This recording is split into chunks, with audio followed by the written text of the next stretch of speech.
Udah naik lagi menurut gue untuk standar minimal refresh rate dari sebuah monitor consumer yang tadinya 75 Hz naik ke 100 Hz dan sekarang itu 120 Hz. 120 Hz di kondisi pasar sekarang bisa didapetin di harga 1,3 juta doang, nggak nyampe 1,4 ya. Dapat ukuran di 24,5 inch, Full HD dan IPS panel. Ya bikin gue impress sama monitor ini tuh dari looks-nya udah elegan banget ya. Foresight bezel-less, bawahnya termasuk yang tipis, gue suka. Ini MSI seri profesionalnya mereka, namanya MSI Pro MP251E2. Simpel aja tampilannya, nggak ada logonya dia di depan monitor, cuma ada di stand-nya dia dan ada di belakang. OSD setting pakai joystick, gampang banget aturnya dan tampilan OSD juga ini elegan. Untuk kelengkapan portnya ada satu HDMI 2.0, satu DisplayPort 1.4 dan satu di-sub juga. Audio portnya ada line in dan ada headphone out juga ya. Kita dapat satu kabel HDMI, ada dapat power juga beserta adapternya. Nggak dapat DP ya sayangnya, tapi pun pakai HDMI udah bisa boost performance-nya sampai mentok sih, 120 Hz Full HD. Desain stand-nya sih sebetulnya biasa aja ya, hitam doang gitu, plastik, tapi dia ada phone holdernya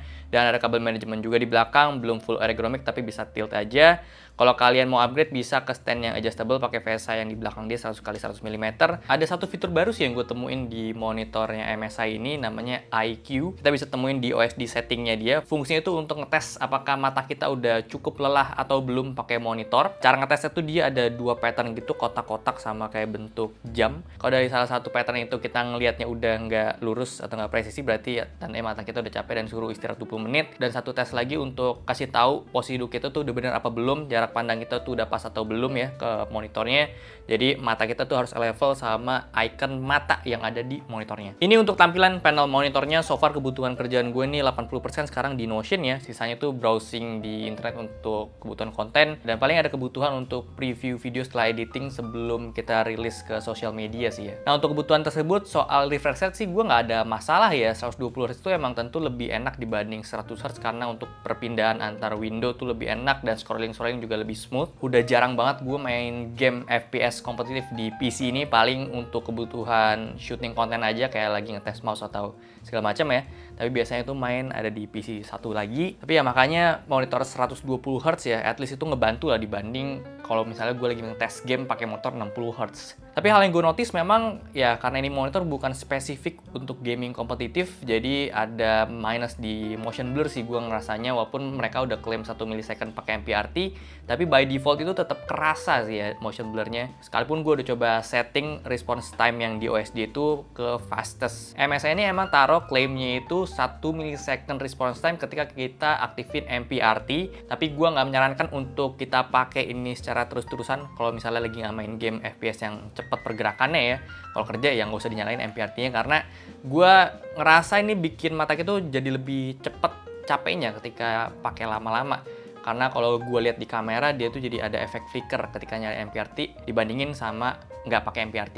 Jadi kalau untuk kerja, untuk main game yang casual aja, nggak perlu yang gerakan cepet-cepet gitu kayak main Nintendo Switch, itu udah cukup banget kok. Manfaatin 120 Hz aja. Untuk kualitas warna panelnya gue pribadi cukup impress ya, walaupun ini bukan yang paling akurat dari semua monitor yang udah coba kita tes, tapi untuk di harga dan di kelasnya ini ya cukup menarik ya. Untuk gue preview video pun ini masih aman banget, nikmatin Netflix, YouTube, ini nggak ada masalah sama sekali.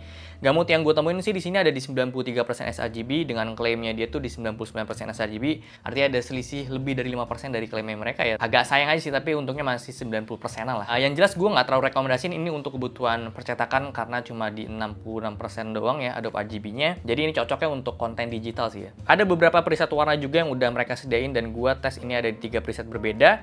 Yang pertama itu ada default. Default ini kita dapat di 2,2 dpi untuk average-nya dan warna putih itu di 1,85 dpi. sRGB ini yang menurut gue paling oke banget. Rata-rata warna itu di 1,14 dpi dengan warna putih itu dia di 1,41 dpi. User ini ya masih sama-sama aja kayak yang default pertama ya. Jadi gue coba untuk kalibrasi di user karena bisa kita adjust untuk RGB-nya. Kita dapetin di 2,17 dpi untuk rata-rata warnanya, sementara untuk warna putih di 1,03 dpi. Warna putih ini jadi ya lebih akurat, tapi warna rata-ratanya masih sama aja. Karena preset sRGB dia yang paling oke, makanya gue coba untuk kalibrasi di preset ini juga. Tapi hasilnya warnanya sama aja sih ya, dapat 1,18 dpi, malah putihnya jadi nggak terlalu putih akurat gitu. Jadi kalau misalkan nggak mau ribet, ini udah pakai sRGB presetnya mereka, itu yang dikasih juga udah oke banget. Ditambah preset sRGB ini nggak nge-lock si slider brightness, jadi kita bisa redupin atau terangin. Udah punya built-in speaker juga ya, ini monitor kualitasnya cukup aja lah menurut gue untuk munculin suara. Bright aja sih suaranya, untuk bassnya ini kurang, nggak ada sama sekali ya karakter speaker yang ada di monitor lah. Kesimpulannya ini monitor yang bener-bener menarik banget ya menurut gue, karena sebelumnya kita udah pernah nge-review monitor di 100 Hz di harga 1,4, 1,3 juta juga, ada yang Full HD, IPS panel 24 inch.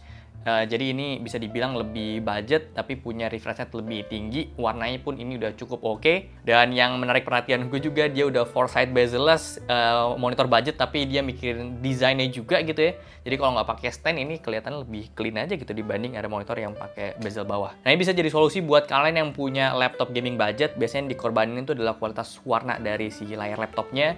Walaupun udah 144 Hz untuk refresh rate-nya, jadi kalian bisa pakai monitor yang 120 Hz biar refresh rate itu nggak terlalu jomplang, tapi kalian bisa dapetin kualitas warna yang lebih oke. Untuk after service-nya, monitor ini dapat garansi 3 tahun, itu udah include semuanya, kecuali adapter itu cuma 1 tahun. Harga official tuh di 1.369.000. Kalian bisa cek aja, linknya udah gua taruh di description box. Hasil tesnya juga udah ada.